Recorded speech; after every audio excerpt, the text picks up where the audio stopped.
Bueno, ya estamos de regreso en la radio con Aarón Tapia. No son relaciones públicas, es periodismo sin tapujos ni mordazas. Bueno, está con nosotros Edgardo Carrillo, periodista, y Cecilio Luna, quien es el presidente estatal de la Asociación de Padres de Familia acá en el estado de Sonora. Y bueno, el tema es la inseguridad en las escuelas públicas del estado. Y bueno, se han dado algunos casos recientes, vimos casos de violencia, ¿no? Alumnos golpeando, bueno, no sé si eran, bueno, creo que no, en una de las escuelas eran unos chavalillos ahí que fueron a buscar a otro, le empezaron a pegar, parece que lo navajearon también, y luego está otro caso donde también navajean a un alumno y luego resulta que luego es culpable y está en la cárcel pues quien aparentemente era la víctima. Bueno, ahí está ¿cómo anda la cuestión ahí? Bueno, gracias por estar acá, Edgardo y Cecilio. ¿Cómo anda ahí la cosa?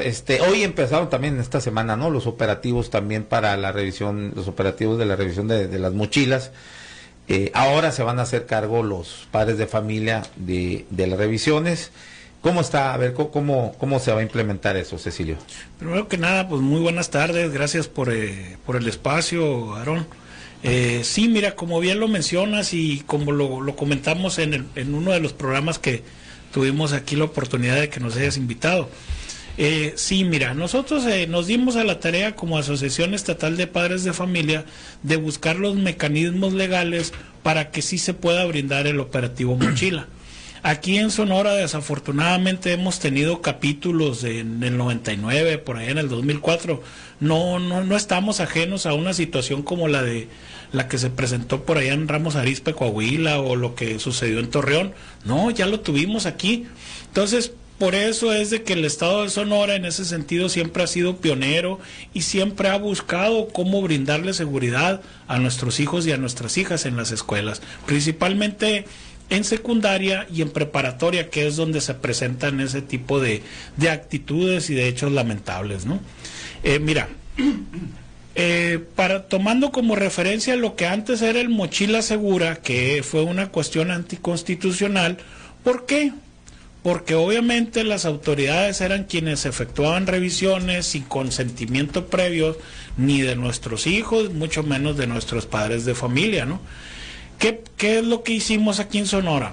Nos sentamos a hacer un programa integral de prevención escolar donde le sugerimos a la autoridad educativa y a las autoridades de los diversos instancias de gobierno que obviamente qué temáticas sugerimos para nuestros hijos, ¿no? Y en una de esas cuestiones normalizamos mucho la operación sorpresa, le vamos a llamar. Ya no le queremos llamar operativo mochila, le vamos a llamar operativo sorpresa, Aarón. Entonces, comparado con el operativo mochila segura, aquí en el estado de Sonora, los propios padres y las madres de familia son quienes encabezarán esas revisiones. Y dices tú, oye, ¿y cómo le vamos a hacer para saber cuándo o cómo?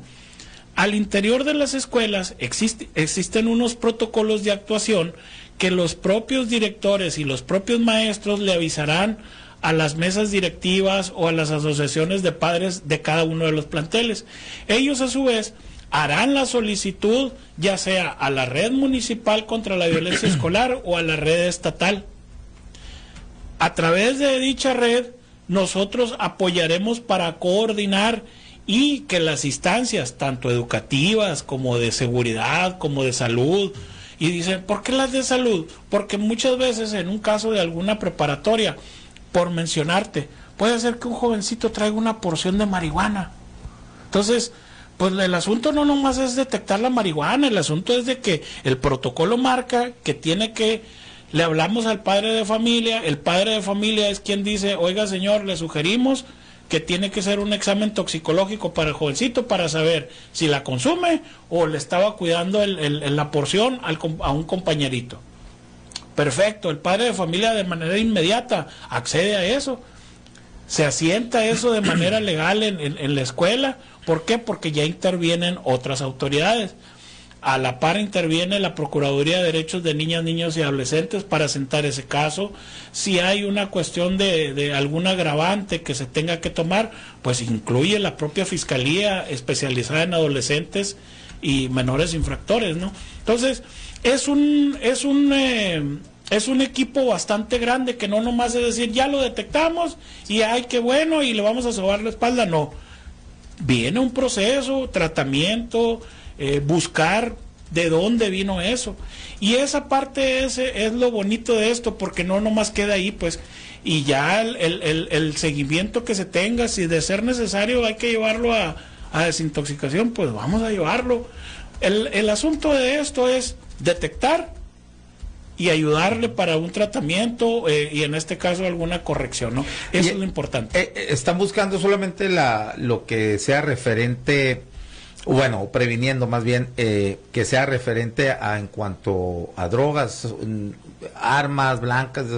Ahorita que hablamos de la violencia, los casos que se han dado de violencia en escuelas secundarias que han sido, ¿no? No sé, una secundaria y otra secundaria prepa. Y prepa. Mira, nada más para hacerte la precisión. En el caso, por ejemplo, de la prepa de Guaymas, donde fue el jovencito navajeado, obviamente, mis respetos para el padre de familia por el valor civil que tuvo de entregar a su hijo a la fiscalía, confiando y creyendo en las autoridades, pero también en la inocencia de su hijo, ¿no? Posteriormente se supo y se dio a conocer que pues el jovencito había sido producto de agresiones verbales, empujones y demás, y eso había sido producto había sido una reacción a ese tipo de situaciones, ¿no? Lo cual pues se está deslindando. En aquel momento sí lo tuvieron retenido el jovencito, ahorita el jovencito no está retenido ya, ¿no? ¿Por qué? Porque así lo determina la ley. Hubo un deslinde y ahorita todavía están en cuestiones probatorias. Hay situaciones que por respeto al debido proceso no podemos hacerlas mención, pero sí estamos enterados de ellos, ¿no? Ese es en el caso del jovencito de Guaymas. En el caso del jovencito de secundaria de Ciudad Obregón, ahí en Cajeme, es otra la cuestión. Ahí tengo entendido que hay un problemita por el jovencito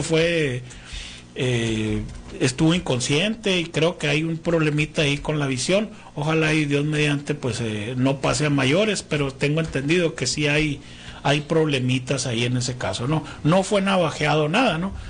Y después a la semana siguiente tuvimos un problema ahí en una secundaria ahí mismo en Guaymas. Entonces sí, es muy importante este operativo porque, créelo, Aarón, inhibe bastante la violencia en las escuelas. ¿Por qué? Porque no nomás es una sustancia prohibida en cuanto a alguna droga o algo. Bien lo mencionaste ahorita que puede ser un arma blanca. Afortunadamente un arma de fuego en una escuela, pues no la hemos detectado. Aquí en Hermosillo, por fuera de las escuelas, que es ahí donde siempre hemos pedido nosotros la restricción de celulares en las escuelas, porque el celular pues le sirvió a otros jovencitos para decirle, hey, vénganse, va a haber pleito. Pero resulta que cuando avisaron, los jovencitos que venían de afuera, ellos ya traían el arma y afortunadamente había fuerzas del orden por fuera del plantel que pudieron evitar la tragedia. Muy bien, híjole.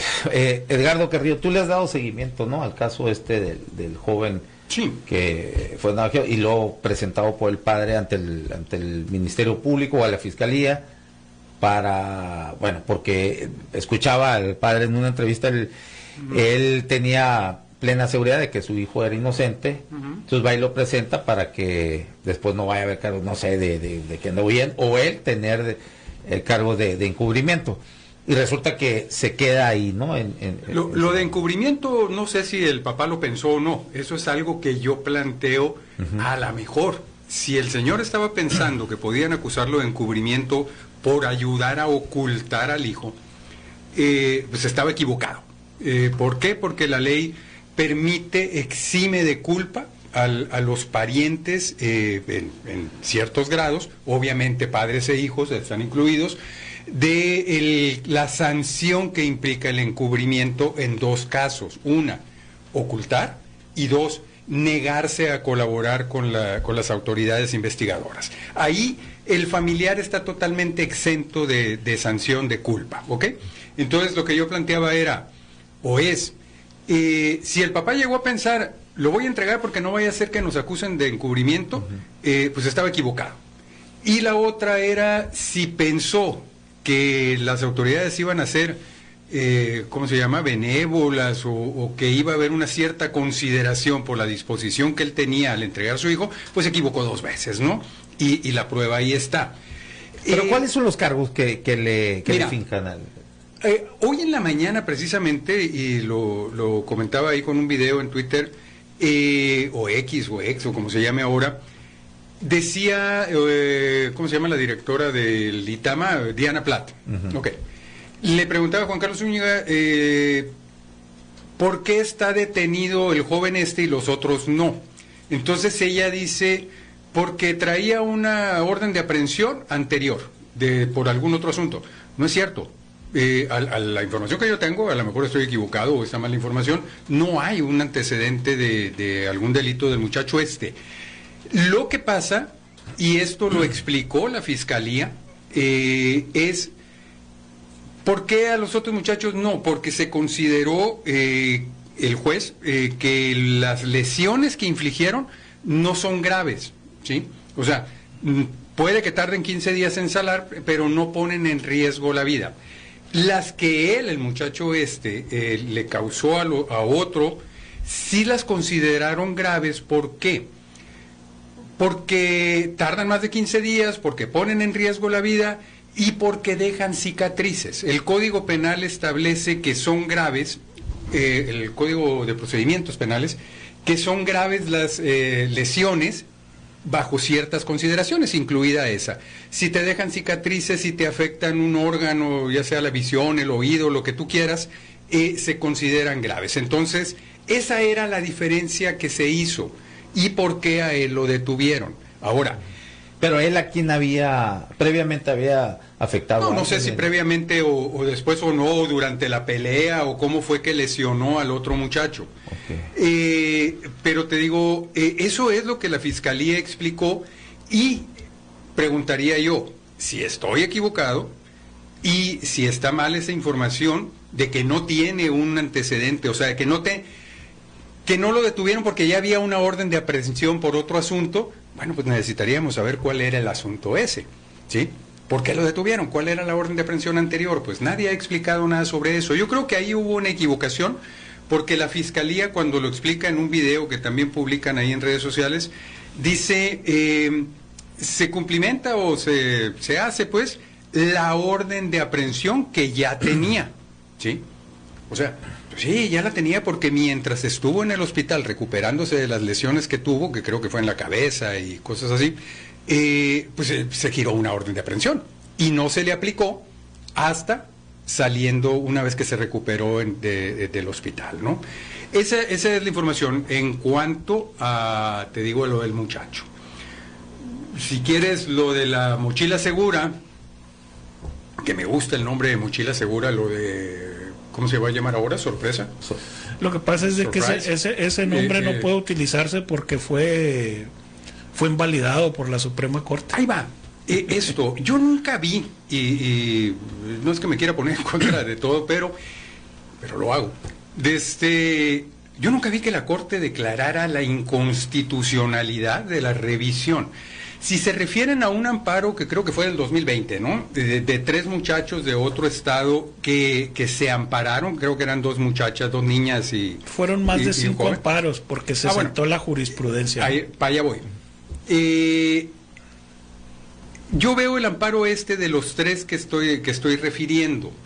Fue del 2020 y la Corte dice textual que no desconoce no desconoce la importancia de realizar ese tipo de revisiones, que es un acto de molestia, por supuesto, pero hay una parte que, entre comillas, incluso ahorita que lo estaba comentando, la busqué, dice en la resolución, lo que no puede, o sea, está bien, dice, la mochila segura podría considerarse inconstitucional. Lo que no puede aceptarse es la ejecución de operativos abiertamente discrecionales y sin sustento legal. ¿Por qué dicen que en Sonora es anticonstitucional?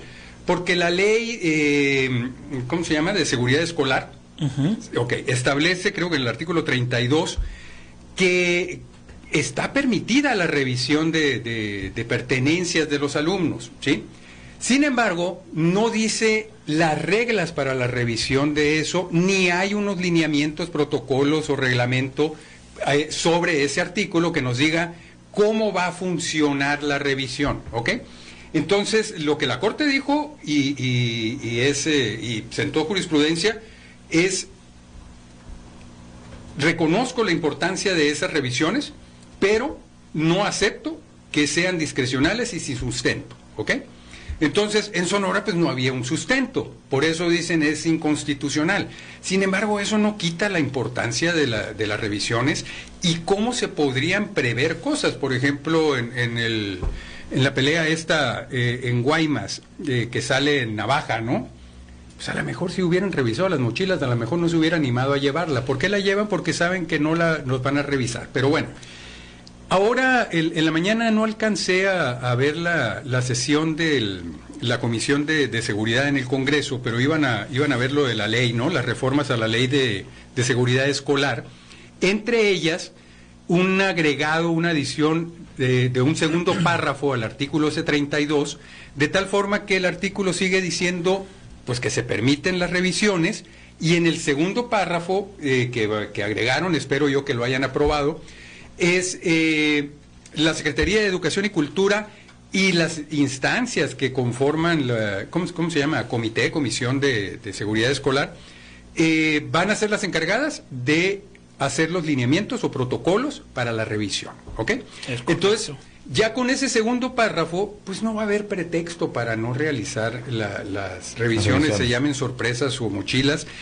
Y yo planteo una cosa, se lo pregunto a ustedes como padres y lo voy a contestar yo también como padre. ¿Estás de acuerdo que a los hijos les revises de repente el teléfono o los correos electrónicos? Hablemos de un chamaco de 12 años, de 15 años. No sé. Pues sí, es complicado, ¿no? O bueno, yo le pregunto al presidente de la asociación, ¿estaría de acuerdo con que a los muchachos, ante una sospecha del padre de la familia, revisaran el teléfono del muchacho? Pues sí, no, estaría de acuerdo que el propio padre o la madre. No, claro. Por eso digo la familia. O sea, yo sospecho algo o quiero estar seguro de algo. Cuando hay una ¿podemos invadir al hijo? No. Lo que ocurre en el protocolo es... fuera de la operación mochila, ¿eh? No. O sea, yo tengo una sospecha en la casa y digo, le voy a checar el teléfono al chamaco. A ver qué pasa. ¿Estarían de acuerdo con eso? Pues yo creo que ya cada quien, ¿no? Cada quien en su familia. Yo creo que yo por lo menos en una actitud sospechosa del niño, pues claro que... Precisamente esa permisividad... Para eso eres padre, ¿no?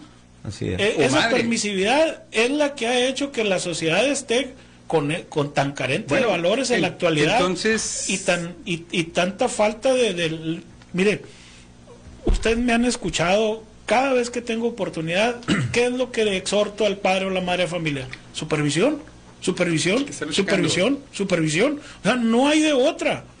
Que si bien es cierto, en antaño nuestros padres fueron muy, muy estrictos con nosotros, sí lo fueron. Que nosotros fuimos ablandando las reglas también. Que nos volvimos más, una vez me comentó un amigo, me dice, es que ya te hiciste muy leguleyo. Nos hicimos más leguleyos todos. Bueno, o sea, en ese sentido, no. Digo, está bien, tenemos que ir cambiando, pero no tenemos que abandonar la esencia. ¿Cuál es la esencia? Los valores y el respeto, a fin de cuentas, ¿no? Sí, nada más que ahorita llegamos a una situación en la que de aquí que se recompongan o reconformen los valores y el respeto, va a pasar mucho tiempo.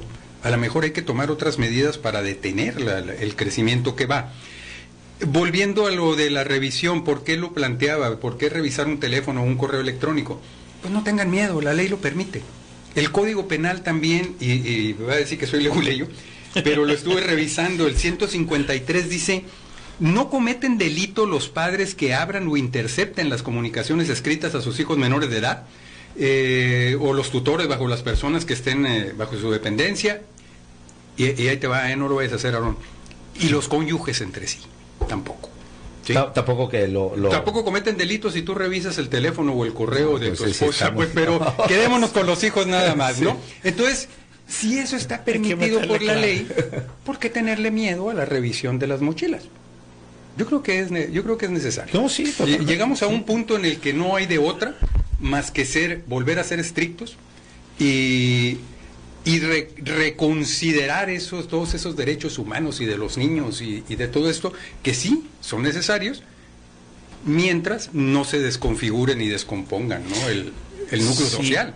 Sí, no, mira, en la práctica, de cada 10 padres de familia, me atrevo a decirte que 11 nos aceptan que se requiere la operación mochila. No tenemos ningún problema en ese sentido. Con todo el respeto que debe haber para los muchachos. Claro. Por supuesto. Y ahí es donde entran los lineamientos, van a ser muy importantes. Fíjate que por eso es que yo le he mencionado tanto a Aarón que nosotros estamos cambiando ese paradigma.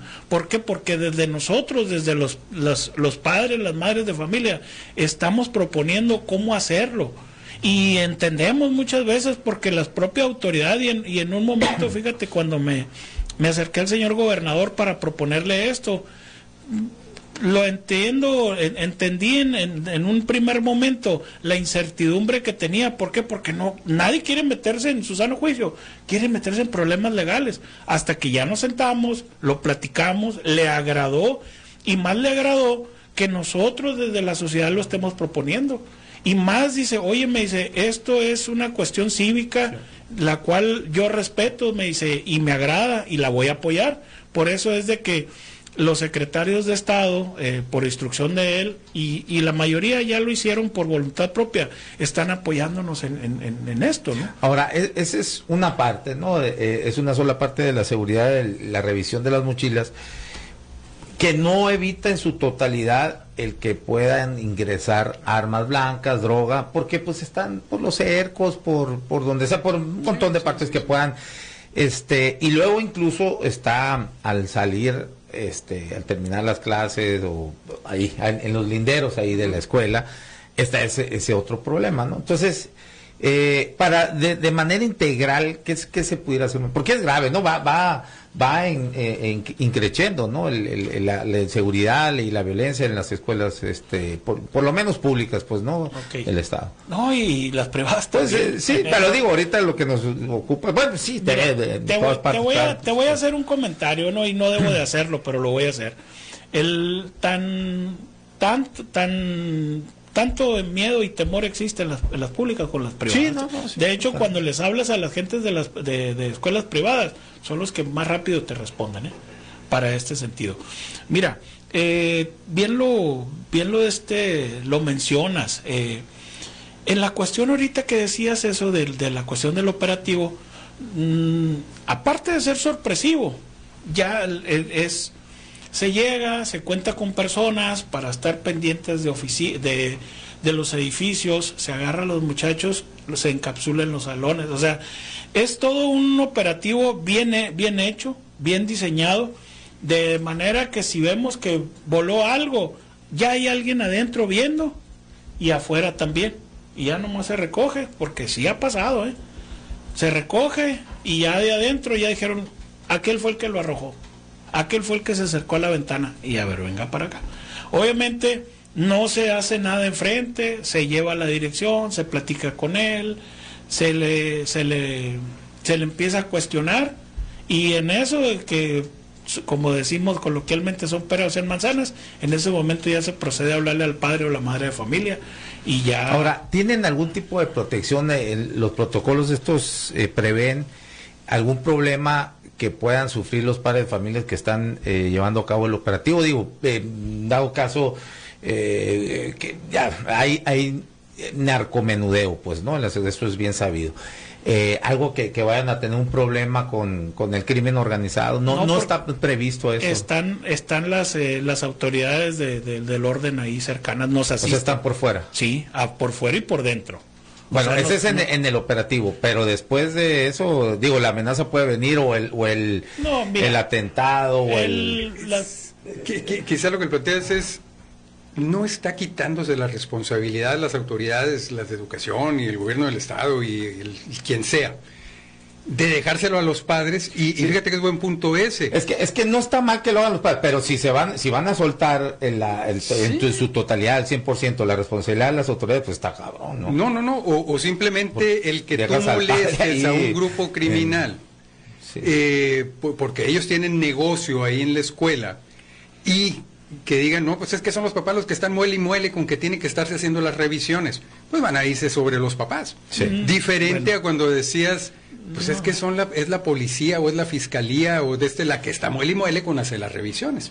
Lo que pasa es de que el detalle es de que de algunos años para acá se empezaron los propios papás a hacer las revisiones, pero quienes encabezan los trabajos para, ya sea como acompañamiento, siempre van a ser las instituciones de seguridad, de salud y la propia educativa, ¿no? Pero ¿quién va a solicitar la revisión?